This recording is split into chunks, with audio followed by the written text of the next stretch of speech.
Você conhece uma pessoa pela internet, começa um relacionamento, se apaixona e se dispõe a mudar para outra cidade para morar com essa pessoa. Ele providencia sua passagem de avião, moradia, um carro e consegue até um emprego para você. Chega o grande dia e você está muito animado com a perspectiva de uma nova vida. É uma pena que, sem mais nem menos, você seja assassinado. Essa é a infeliz história de Dorian Bluford.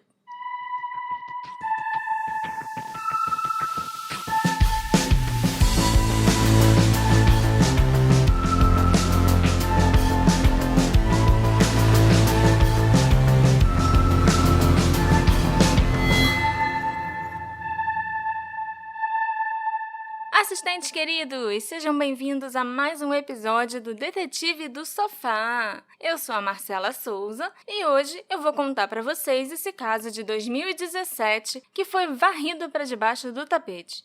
Ele é inédito e nunca foi feito um episódio de podcast sobre a morte do Dorian, nem aqui no Brasil, nem nos Estados Unidos. Na verdade, é difícil até encontrar notícias sobre esse caso. O que você acha da gente descobrir uma história tão desconhecida assim, Alexandre? Olá, assistentes! Eu acho interessante a gente trazer um caso novo, assim a gente consegue sair um pouco desse lugar comum e desses casos muito famosos que todo mundo já conhece. E eu tô curioso para saber como é que você ficou sabendo desse caso. Foi através de um jornalista chamado Travis Dorman. Ele é da cidade de Knoxville, no Tennessee, e trabalha no Knox News, que é o jornal local. Ele cobriu esse caso na época que aconteceu e foi um dos poucos jornalistas a continuar acompanhando a história. Nós nos conhecemos através do Reddit, onde ele resolveu divulgar a história do Dorian para tentar chamar atenção para esse caso. E ele conseguiu a minha atenção. Eu só não sei se é exatamente o que ele queria, né? Que fosse logo uma podcaster brasileira que se interessasse pela história do Dorian. Toda atenção acho que é válida, né? É claro que até a atenção lá da galera local seria mais útil, mas não se desvaloriza. O Dorian Bluford era um homem negro, alto e jovem. Ele só tinha 32 anos, nascido e crescido em Monroe, na Louisiana. Era uma cidade pequena, com cerca de 50 mil habitantes. O Dorian tinha uma família muito grande e amorosa, que incluía vários meio-irmãos por parte de mãe e de pai, vários primos, tios, sobrinhos, e todos se davam muito bem. O melhor amigo dele, desde a infância inclusive, era o seu meio-irmão DeMarcus White.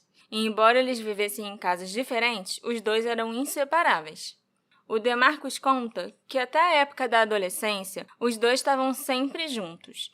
E foi só quando o DeMarcus entrou para o exército que o Dorian resolveu se mudar da pequena cidade de Monroe. Ele foi para Houston morar com a sua prima Kimberly Gardner. O Dorian viveu lá por cerca de uma década, ao lado de Kimberly, seu marido e seus 4 filhos. Eu espero que essa casa seja grande, porque 4 filhos e um primo para morar também é demais. Eu não sei se a casa da Kimberly era muito grande, não. Eu não fiz essa pergunta pra ela. Mas quem sabe, né? Da próxima vez que a gente se falar, eu vou perguntar: Kimberly, quantos cômodos tem na sua casa? Eu acho que ela está... Tenho certeza. A moça do Brasil é maluca. Por que ela quer saber o tamanho da minha casa? Tenho certeza. Segundo a Kimberly, logo que chegou a Houston, o Dorian começou a trabalhar em um Walmart, onde pouco tempo depois ele se tornou gerente. Ele ficou bastante tempo nessa loja até ser convidado para gerenciar uma franquia do Burger King. Nesse tempo em que ele viveu com a família da Kimberly, o Dorian criou um vínculo muito forte com os 4 filhos dela, que confiavam muito nele e o viam como um confidente, aquele tio mais jovem, muito cool, sabe? Os amigos e a família de Dorian o descreviam como um homem muito gentil, carinhoso, doce e generoso. O DeMarcus disse que ele também era bastante reservado e quieto quando ele estava na presença de pessoas com quem ele não tinha tanta intimidade. Eu me identifico totalmente com o Dorian. Só os amigos e familiares mais chegados, inclusive, que sabiam que o Dorian era gay, o que não me surpreende tanto. Ele ter sido reservado, sobre isso, porque historicamente no sul dos Estados Unidos o preconceito racial sempre foi muito grande, apesar até de uma parcela muito grande da população local ser negra. E Dorian enfrentaria preconceito em dobro, sendo um homem negro gay. Preconceito racial por parte dos brancos sulistas e pessoas racistas em geral, é claro, que chegou ao extremo no governo Trump, e preconceito por sua orientação sexual, por parte não só dos brancos homofóbicos, mas também dentro da própria comunidade negra. Mesmo sendo mais reservado, o Dorian era muito carismático, descolado e sabia entreter as pessoas à sua volta. A Kimberly contou que quando ela fazia reuniões em sua casa, ele era o responsável pelos drinks e deixava todo mundo doidão porque fazia bebidas muito fortes. Ele gostava muito de sair para comer e fazer churrasco em casa e beber com os amigos. Ele era a animação da festa, né? É. Igual a mim. Ai, todo mundo que te conhece, que tá escutando o podcast agora, riu junto comigo. No ano de 2015, o Dorian conheceu um homem através do Facebook. Os dois se tornaram muito íntimos e começaram um relacionamento à distância. Esse homem mantinha a sua sexualidade escondida de outras pessoas. Ele não era só mais reservado, tipo o Dorian. Ele, de fato, escondia que ele era gay de todos à sua volta. Mas, por algum motivo, isso não incomodava o Dorian. A polícia sabe a identidade desse homem, e poucas pessoas do círculo mais próximo a Dorian também sabem o nome dele. A Kimberly é uma dessas pessoas. Mas é curioso que o nome seja a única coisa que ela sabe. Ela nunca conheceu esse cara, nunca falou com ele, e sempre que ela perguntava pro Dorian alguma coisa a respeito desse homem ou do relacionamento deles, ele era evasivo nas respostas que ele dava para ela. A Kimberly foi aconselhada por um advogado a não revelar o nome desse homem, e os investigadores do caso também nunca revelaram. Eu realmente não encontrei o nome dessa pessoa em lugar nenhum. E eu não insisti com a Kimberly. Então, a gente vai fazer a mesma coisa que o Travis Dorman fez nos artigos dele pro Knox News e vamos chamar esse cara de John. Você, então, para gravar esse programa, conversou com a Kimberly? Eu conversei com a Kimberly, conversei com o jornalista, né, o Travis Dorman, e eu falei um pouquinho com o DeMarcus, só que ele é muito reservado, assim, ele não dava mais respostas muito elaboradas e tal. Eu senti que ele não gosta muito de falar desse assunto.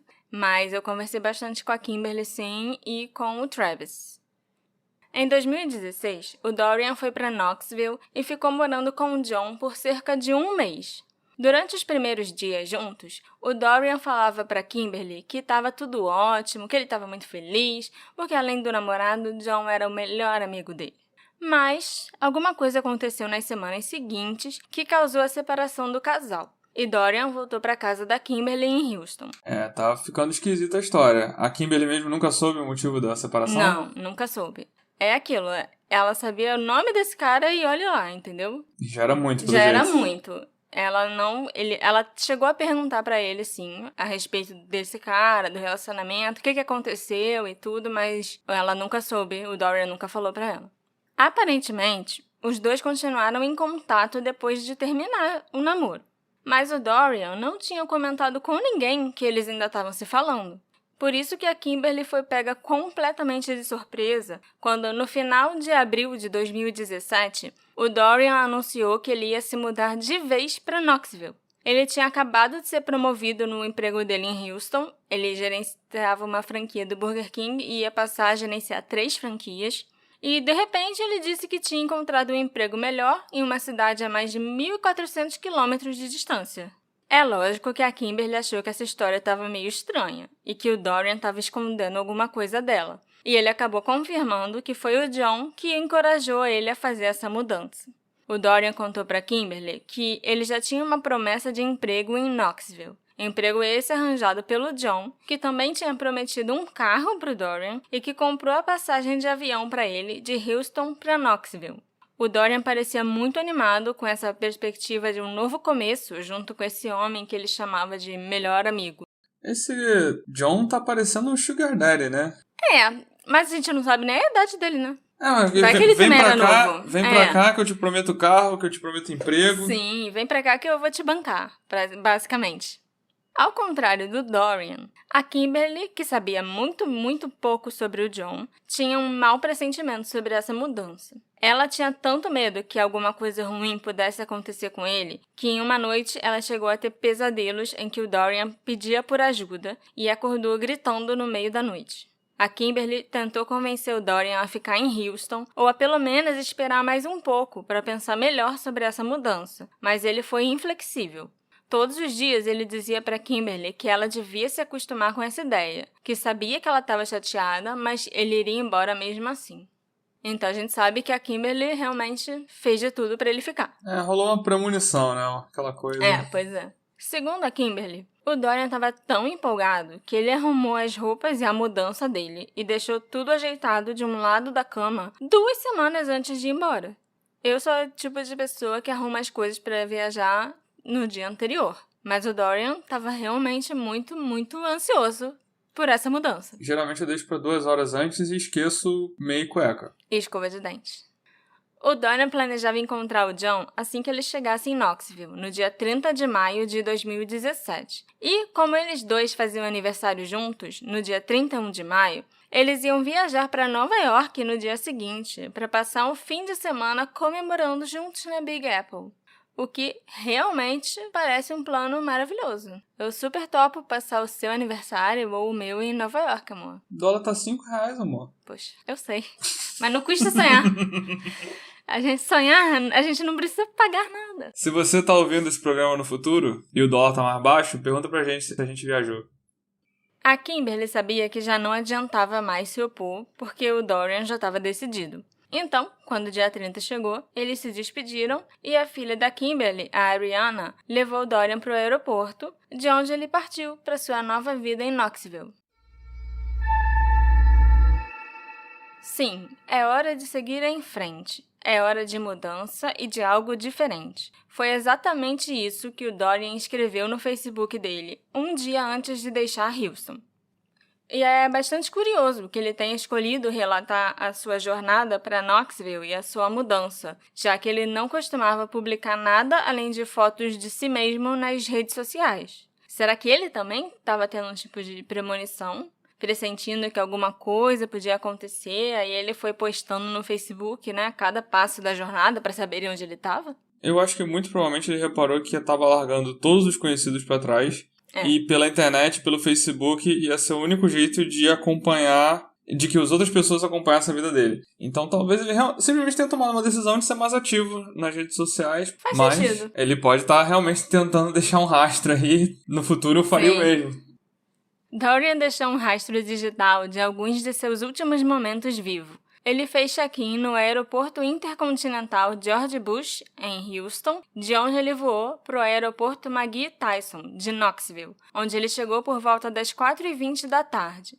De acordo com a polícia, um vídeo de uma câmera de segurança do aeroporto mostra Dorian jogando sua bagagem na mala de um carro que foi buscá-lo no aeroporto, e o carro em questão corresponde à descrição da BMW que John possuía. A noite do Dorian continuou num restaurante chamado Joe's Crab Shack, em Sevierville, uma cidade a menos de 1 hora de carro de Knoxville. Para que logo que você chega de mudança para uma cidade, você resolve sair para jantar num restaurante que é praticamente 1 hora de distância de onde você tá?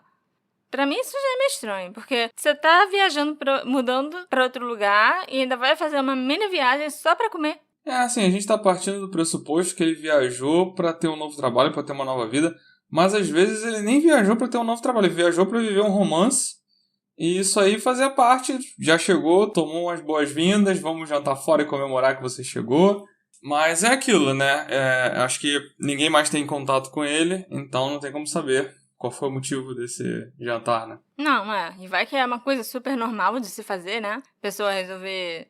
tá passeando e vai parar a 1 hora de distância. A garçonete que o atendeu no local disse que ele jantou lá com um outro homem, que os dois pareciam estar se dando bem e se divertindo, e pareciam um casal feliz. Às 7h15 da noite, Dorian postou no Facebook que estava no restaurante e escreveu: "Estou prestes a ser ganancioso." E essa foi a última vez que o Dorian postou em suas redes sociais.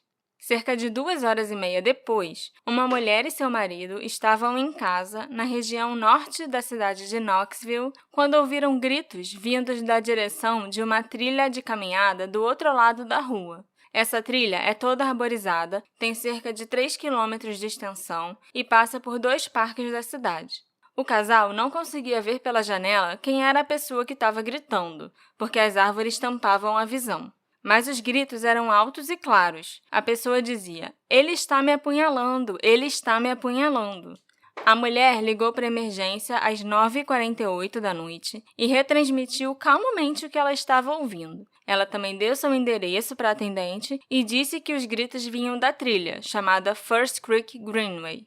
O casal, depois de ligar para a emergência, pegou o carro e dirigiu em torno da trilha, tentando encontrar a pessoa que estava gritando e pedindo ajuda ou ver algum sinal do agressor nas redondezas. Eles relataram para a polícia, em seus depoimentos, que eles viram uma BMW saindo de um estacionamento próximo. A cor e o modelo do carro que eles viram também correspondem ao carro de John.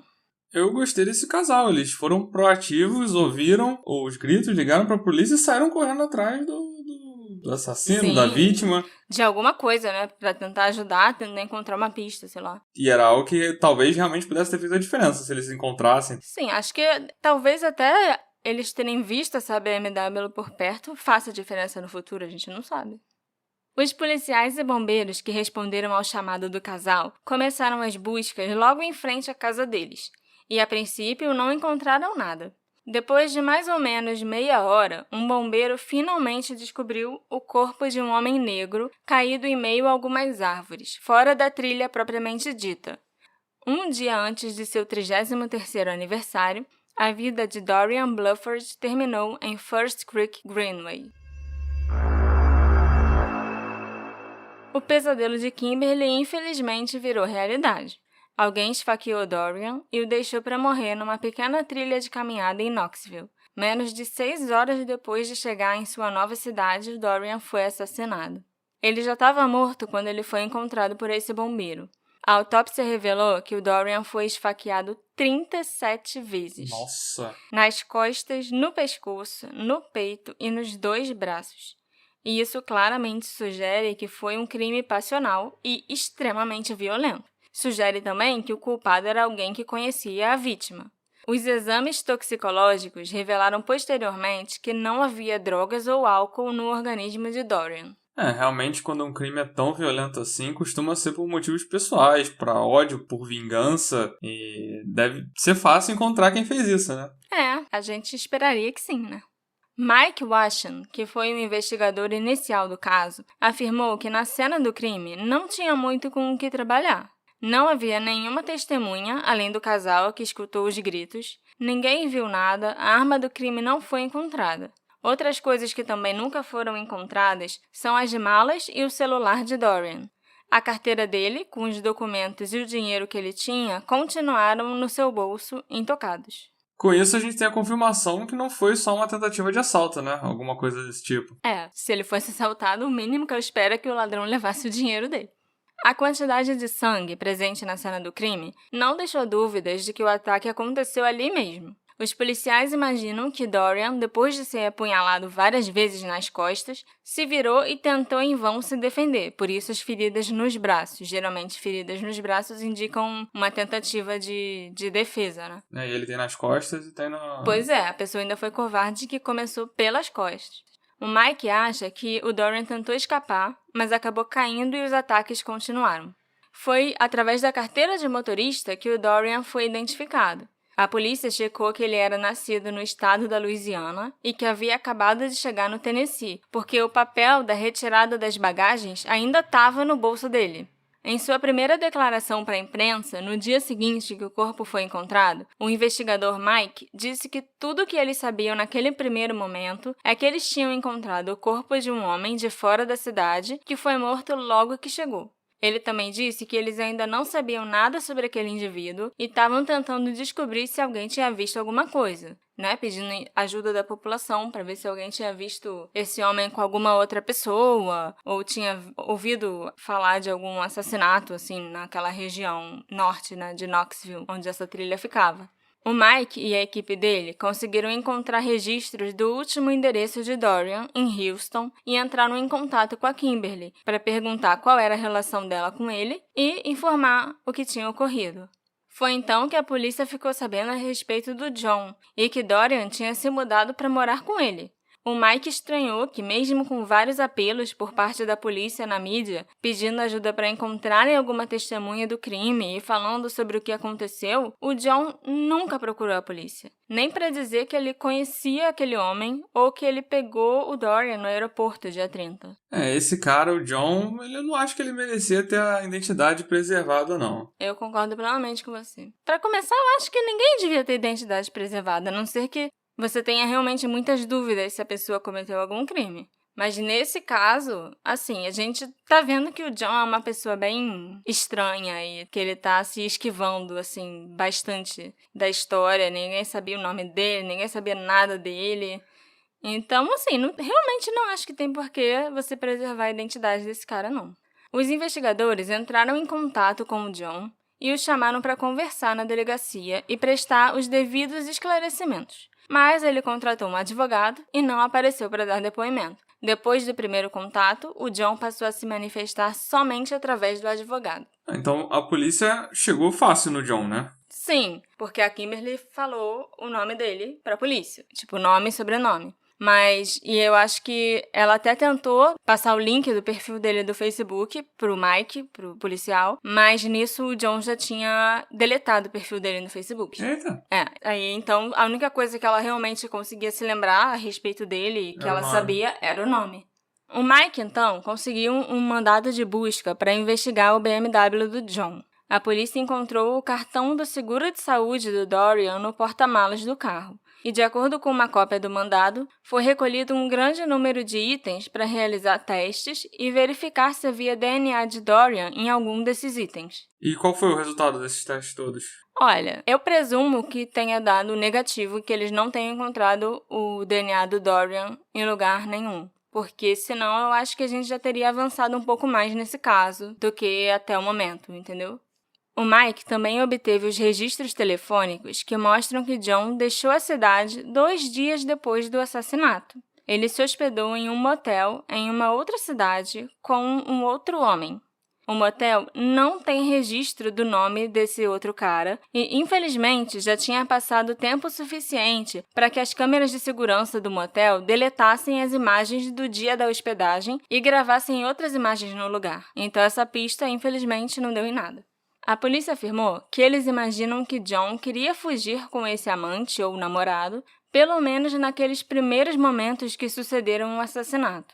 Os investigadores não compartilharam informações adicionais, mas eles claramente acreditam que esse é um detalhe muito importante para o caso. A ideia de um triângulo amoroso parece ser a teoria preferida da polícia até esse momento. Quando você diz que o John queria fugir com esse amante ou com esse namorado, quem era o amante e quem era o namorado? Não, eu não sei se esse cara que estava no motel com ele era um amante ou um namorado que ele tinha. Outro namorado que ele tinha, entendeu? Porque tá parecendo que existe o John, existe um amante, existe um namorado.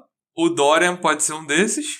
Sim, o Dorian achava que era o namorado. Às vezes, na verdade, ele era o amante. Ou então o Dorian realmente era o namorado e esse outro cara era o amante. A gente sabe que existe um terceiro homem nessa história e que esse terceiro homem, 2 dias depois, foi para um motel em outra cidade com o John. E ninguém descobriu quem era essa pessoa? Até hoje, não. Nem a polícia? Não, nem a polícia. E o John, óbvio, não vai falar nada. O advogado dele é quem responde por ele, né? E eu não acho que tem como você obrigar o John a falar quem é essa pessoa.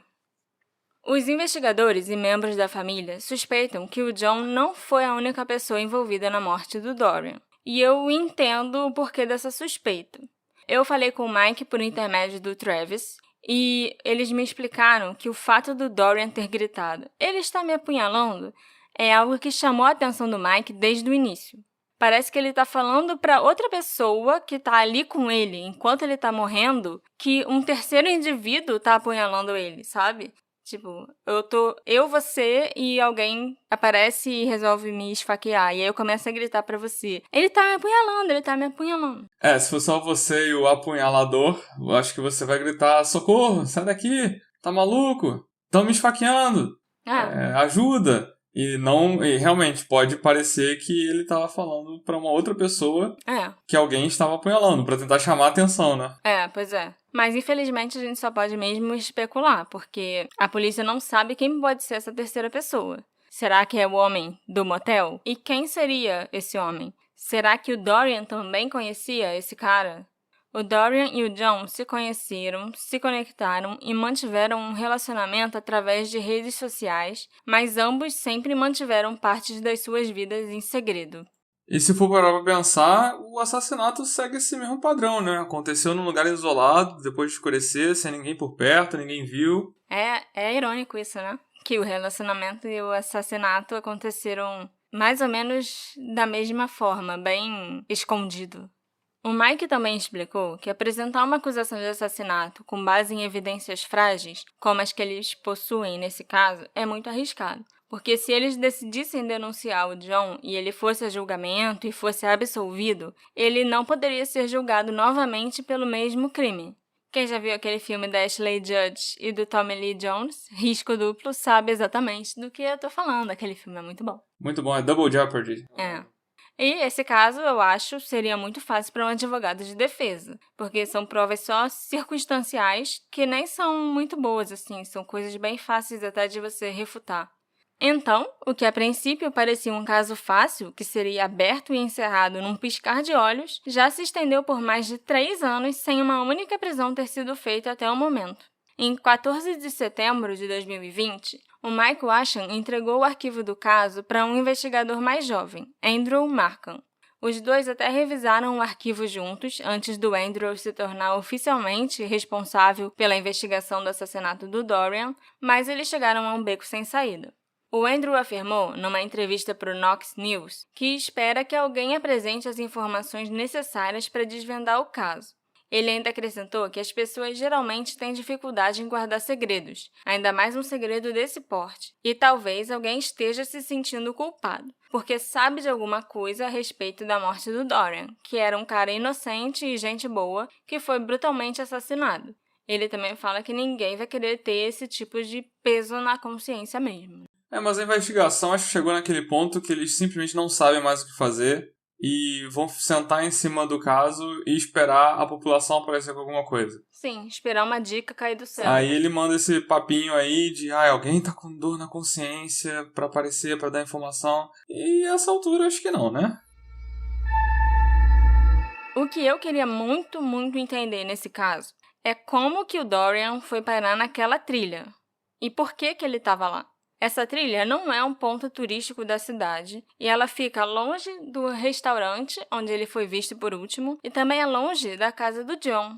Sem contar que ninguém resolve fazer uma caminhada por 9 horas da noite depois de viajar para fazer uma mudança, sabe? Mudanças já são normalmente cansativas. Para outro estado, então, eu nem imagino. E eu também acho que devem ter havido outras paradas no caminho. Eu não acho que o John só pegou o Dorian no aeroporto, levou ele para jantar, e de lá eles foram para a trilha. Eu acho até que é possível que depois do jantar, uma terceira pessoa tenha se juntado aos dois. Eu acho provável que o Dorian acabou de chegar numa cidade que ele não conhece, andou 1 hora de carro para chegar no restaurante. Se o tal John quisesse passear com ele de carro, vamos voltar para casa, e pegasse um caminho completamente diferente, eu não acho que o Dorian ia notar. Se notou também, acho que não adiantou nada. E por isso eles podem ter ido parar num local que era longe de tudo, né? O Dorian e o John ficaram juntos desde as 4 da tarde até 9 da noite, pelo menos. O que mais pode ter acontecido nesse tempo? A gente também precisa lembrar que a bagagem do Dorian nunca foi encontrada. E eu acho que a primeira coisa que eu faria, pelo menos, ao chegar de mudança em outra cidade, antes mesmo de jantar, seria deixar minhas malas em casa. Ainda mais que ele estava com 3 malas muito cheias. E a polícia demorou bastante até saber da existência do John e da relação dos dois, o que daria tempo suficiente do John se desfazer das malas, do celular e qualquer outro pertence do Dorian. Eu me peguei também pensando na possibilidade do Dorian não ter sido realmente convidado para morar com John, dele ter interpretado de maneira errônea um convite para visitar, para passar um fim de semana ou passar férias. Mas isso não faria o menor sentido, já que, segundo o próprio Dorian, o John tinha providenciado a passagem, um carro e já tinha até um emprego em vista para o Dorian. Mas alguém já sabe qual era desse emprego, qual era a empresa, ou se existia realmente um emprego? Lógico que não. O Dorian não falava nada pra ninguém. Quem sabe até era o John que pedia para o Dorian não contar nada pra ninguém, né? Então, assim, o John agora não tá falando nada. A Kimberly perguntava pro Dorian, mas ele também não falava nada. Então a gente não sabe se tinha realmente um emprego, onde seria esse emprego, ou o que ele tinha falado pro Dorian a respeito desse tal emprego, né? Por que você atrai uma pessoa para outra cidade e faz ela mudar a vida dela completamente só para ela ser morta poucas horas depois? É muita crueldade. E eu não acredito que esse foi um ato de violência aleatório ou um crime de oportunidade. Foi um crime passional, extremamente agressivo, provavelmente premeditado. Um crime onde o assassino descarregou todo o seu ódio em Dorian. E só uma pessoa que o conhece teria motivos para ter ódio dele. Uma pessoa que o conhece e que o atraiu para uma armadilha naquela cidade. Eu tenho alguns problemas com os policiais e com a investigação desse caso no geral. O primeiro deles é que a polícia de Knoxville, nas semanas seguintes ao assassinato, parecia muito mais preocupada em garantir para a população que aquela trilha onde ele foi morto era muito segura e que todo mundo podia continuar frequentando o local do que em encontrar o assassino e conseguir justiça para o Dorian, sabe? Isso aí é muito vacilo e mostra também as prioridades que a polícia estava tendo, né? Né? Meio que mostrando, um homem negro morreu aqui. Gente, isso não é nada demais. Não, é uma coisa pontual, sabe? Não vai acontecer novamente. Podem voltar. Podem frequentar. Se você quiser se sentir mais seguro ainda, traz seu cachorro com você. E sim, eles chegaram a falar isso. Eu também não vou sair acusando os policiais de serem racistas e preconceituosos, porque eles podem ser só incompetentes mesmo, né? Vai saber. Mas o que o meu instinto diz é que, só por ser um homem negro que foi morto, já não tem tanta cobertura assim da imprensa e não tem a mesma eficiência da polícia e dos investigadores que há no caso de mulheres brancas sendo assassinadas, por exemplo. E somado a isso, também o Dorian era gay. Então, acho que tem chances sim dos policiais não terem se importado tanto em resolver esse homicídio, que é até o que a gente viu naquele caso que a gente falou no Ano Novo, na Austrália, lembra? Sim. O Scott Johnson. É no local onde vários homens gays eram assassinados num precipício, se eu não me engano. Sim. E a polícia tava cagando, praticamente. Todo mundo era acidente ou suicídio, né? Investigar que é bom, ninguém quer. Segundo Travis, o assassinato do Dorian sumiu dos noticiários locais pouco depois de acontecer. E quando era mencionado, era exatamente para falar sobre a segurança na trilha. Ai, que bom. Fico até mais calmo agora, que a trilha tá boa. Né? O subchefe do departamento de polícia de Knoxville, o Kenny Miller, chegou a aparecer na televisão para garantir ao público que eles não estavam em perigo e que as trilhas de Knoxville são seguras. O departamento de polícia de Knoxville precisa parar de falar da porcaria da segurança da trilha e começar a divulgar mais detalhes sobre o que realmente aconteceu com Dorian. Ele foi obviamente atraído para o Tennessee por esse homem desconhecido com promessas de uma nova vida, e ele foi brutalmente assassinado ao chegar. Então, é nisso que deve estar o foco da polícia. Ler as postagens do Dorian na página dele do Facebook e sentir toda a empolgação que ele tinha com essa mudança é muito, muito triste. E enquanto a polícia e os moradores locais se preocupam com coisas superficiais, o Dorian morreu, justiça não foi feita e a vida da Kimberly, da prima do Dorian, começou a desmoronar depois que ele morreu. Ela entrou numa depressão profunda, acabou tendo que fechar a creche que ela possuía e o marido pediu o divórcio. Os filhos dela também sofreram muito, principalmente a Ariana, que levou o Dorian para o aeroporto. Ela passou meses se sentindo culpada e dizendo que se ela não tivesse dado carona para o Dorian, talvez ele ainda estivesse vivo hoje. Eu acho que deve ser horrível você ficar pensando desse jeito. Ela era uma adolescente, ela tinha 16, 17 anos, sabe? Isso aí é um trauma que fica na vida Com dela. certeza. E vai demorar, se é que ela já não aceitou, mas se ela não desse carona, ele ia de outro jeito, sabe? Ele ia pegar um Uber, um táxi, alguma coisa, né? Mas você ser a pessoa que levou ele pro aeroporto deve realmente mexer muito com a sua cabeça. A última pessoa conhecida que viu ele com vida, né? Pois é. E vocês podem até estar pensando, Marcelo, mas esse caso não é um mistério. A gente sabe que foi o John que matou o Dorian. Mas será? Ou melhor, será que foi só o John? Quem era esse homem que foi pro motel com ele 2 dias depois? Onde estão os pertences do Dorian? ele viajou com 3 malas abarrotadas. Eu fico muito surpresa que essas malas, ou objetos e roupas pertencentes ao Dorian que estavam nessas malas, não tenham sido encontrados até hoje. E o celular dele? É bem mais fácil se livrar de um celular do que de 3 malas, isso eu admito. Por que você vai atrair alguém de outra cidade só para matar essa pessoa, sabendo que você é a única conexão dessa pessoa com a cidade e que você seria o principal suspeito? Será que o assassino foi premeditado? Será que John, na verdade, era um redneck homofóbico que só queria assassinar um homem gay e nem se preocupou com o fato dele ter chamado esse cara pra cidade e a polícia com certeza ia descobrir isso? Tinha tanta confiança na própria impunidade, né? Será que ele se arrependeu de ter convidado o Dorian para morar com ele porque as pessoas acabariam descobrindo que o próprio John era gay? A gente não pode esquecer que ele realmente escondia de todo mundo que ele era gay. Ele não era só reservado a respeito, né? Era uma das poucas coisas que a gente sabe sobre o John. Será que tudo foi premeditado? Ou será que aconteceu alguma discussão, alguma briga que levou a isso? Infelizmente, nós não temos respostas para nenhuma dessas perguntas. E pelo andar da carruagem, talvez nunca tenhamos. Mas a história do Dorian e a injustiça cometida contra ele merecia ser contada.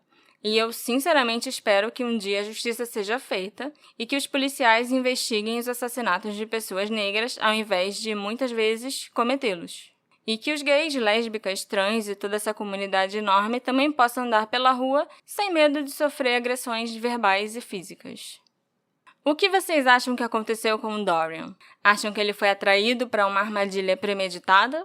Acham que algo aconteceu naquele dia que levou ao assassinato? Será que tinha mais alguém envolvido nessa história? Me conta lá nas nossas redes sociais, @detetive do sofá. A gente se encontra na próxima investigação. Tchau, tchau, pessoal. Tchau.